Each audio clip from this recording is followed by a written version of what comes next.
folks. Time to get you set for Week 7 in college football. Each and every week, we do our best to track down Josh Parcell. You can catch him on College Football Country. That's cfbcountry.com. Josh, how's it going? It's going well, Mark. How about you? I'm doing just fine. So we're deep into conference play now, and everybody's got 2 to 3 games in their respective leagues. So things starting to get sorted out. Let's start with the ACC. We've got a Friday night tilt that's not necessarily going to be competitive, but it could be interesting with Syracuse bringing a high-powered offense to a game against number 2 Clemson.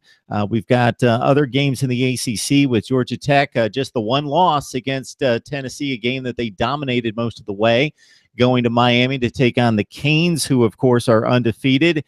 And NC State suddenly on the radar after defeating Louisville and Florida State. They go to Heinz Field to take on Pitt.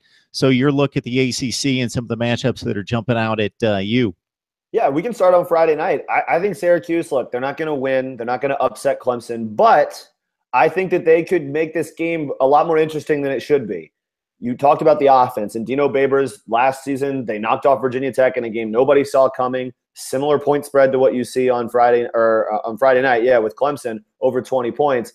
With that offense, you never know. They can hit a couple big plays. Kelly Bryant's health for Clemson is a huge concern. It sounds like he's going to play, but he's banged up. He's been so heavily relied upon in the running game for them that if he's not able to even if he's playing, but he's not able to be the runner that he's been the last few weeks, that all of a sudden limits Clemson's offense a little bit. Short week for Clemson, going on the road. The Carrier Dome's been kind of a house of horrors for some teams lately. I was in Syracuse about 4 or 5 years ago when Teddy Bridgewater took an undefeated Louisville team into Syracuse and lost in late November, ended their national title hopes.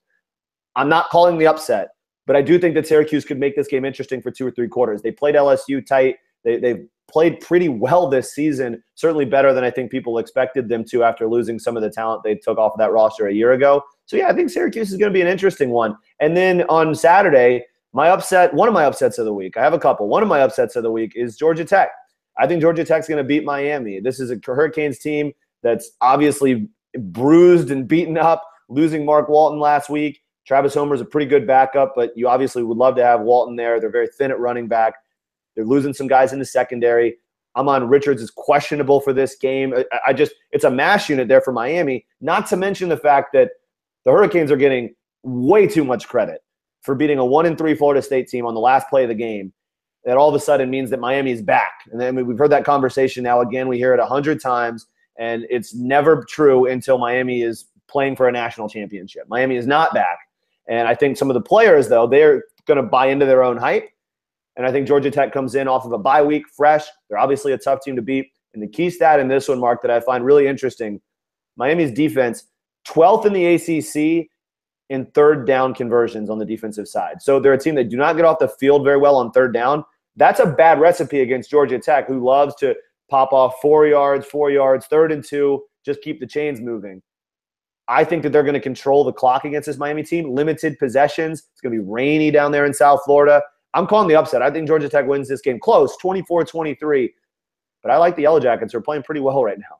It's a surprising stat to come out of Miami when you consider that they dominated Duke late in the game. The game got away from Duke after they had like a 17-6 lead and tacked on a couple touchdowns. But the Florida State game was obviously close, and Florida State's offense has not been the same, of course, without DeAndre Francois. Toledo ran them around the field for about 3 quarters. So I guess maybe it adds up that despite the competition not being great, that the Miami defense hasn't necessarily lived up to billing top to bottom, even though the point differential has been decent for them. And yeah, you make mention of the Carrier Dome, and some Florida State and Notre Dame games come to mind at Syracuse in the last few years, in which they weren't really seriously threatened, but they were ugly games, 1-score, 2-score games in which Syracuse was able to hang around.